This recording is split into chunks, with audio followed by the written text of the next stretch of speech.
তাজউদ্দিন আৰু কৰম আলী এখেত তিনিগৰাকী মানুহ লৈ জাহিদুল ইছলামে পৰিচালনা কৰিব মঞ্চৰ বহুত মানুহ হৈছে আজি ভকলে সাপোর্ট করে বলে আমি অলপ অলপ গম পাইছি মানুহ ইয়াতে আছো সংকল্প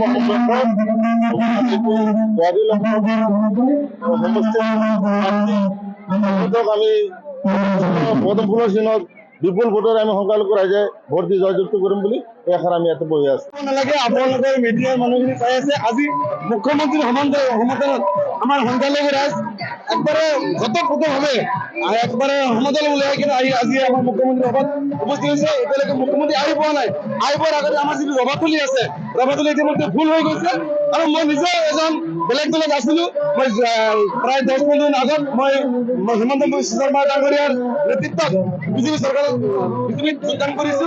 আজি যোগদান কৰি মোৰ ভাল লাগিছে যে মই অকলে যোগদান কৰা নাই, আমাৰ সংখ্যালঘু ৰাইজসকলে আজি ওলাই আহিছে, সেইটো মই নিজে ভাল লাগি আছে। এবাৰ সংখ্যালঘু ৰাইজে বিজেপি সমৰ্থন কৰিব।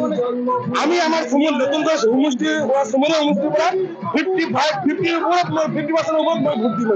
আমি আপোনালোকে নিশ্চয় চাইছে সংখ্যালঘু ৰাইজ কেনেকৈ ওলাই আহিছে। মানুহে কয় যে সংখ্যালঘু মানুহখিনি বিজেপি ভোট নিদিয়ে, সেইটো মিছা কথা। এতিয়া মানুহখিনি বুজি পাইছে আমাৰ উন্নয়ন লাগে, উন্নয়নৰ স্বাৰ্থত আজি আমাৰ সংখ্যালঘু মানুহখিনি ওলাই আহিছে বিজেপিক ভোট দিবলৈ।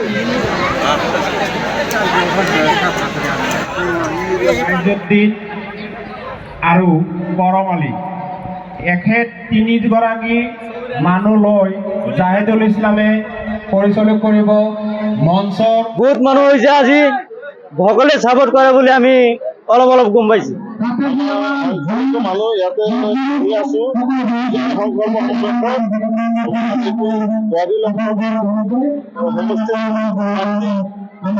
আমি পদমফুলৰ চিনত বিপুল ভোটৰ আমি সংকল্প কৰাই যে ভোট দি জয়যুক্ত কৰিম বুলি এষাৰ আমি ইয়াতে বহি আছো। নালাগে আপোনালোকৰ মিডিয়াৰ মানুহখিনি চাই আছে আজি মুখ্যমন্ত্ৰীৰ সমৰ্থনত আমাৰ সংখ্যালঘু ৰাইজ একবাৰে ঘটকভাৱে একবাৰে সমদল উলিয়াই কিনে আজি আমাৰ মুখ্যমন্ত্ৰী সভাত উপস্থিত হৈছে। এতিয়ালৈকে মুখ্যমন্ত্ৰী আহি পোৱা নাই। আহিবৰ আগতে আমাৰ যিটো ৰভাতলি আছে ৰভাতলি ইতিমধ্যে ফুল হৈ গৈছে আৰু মই নিজে এজন বেলেগ দলত আছিলো।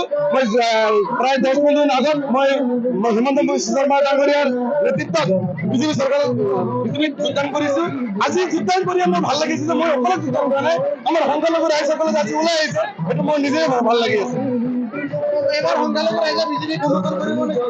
আমি আমাৰ নতুনকৈ সমষ্টিৰ চমৰীয়া সমষ্টিৰ পৰা 50% ওপৰত মই ভোট দিলো। আমি আপোনালোকে নিশ্চয় চাইছে প্ৰতিটো ৰাজনৈতিক দলে বজাইছে নিৰ্বাচনী ৰণদংকা। বিজেপিৰ নিৰ্বাচনী ইস্তাহাৰত জনতাৰ বাবে আছে কি? কংগ্ৰেছৰ বিৰোধীয়ে জনতাক দিছে কি প্ৰতিশ্ৰুতি? AIUDF ফেক্টৰ হ'ব নেকি এইবাৰৰ নিৰ্বাচনত? প্ৰতিটো দলৰ প্ৰতিনিধিয়ে জনতাক ক'ব তেওঁলোকৰ প্ৰতিশ্ৰুতিৰ কথা।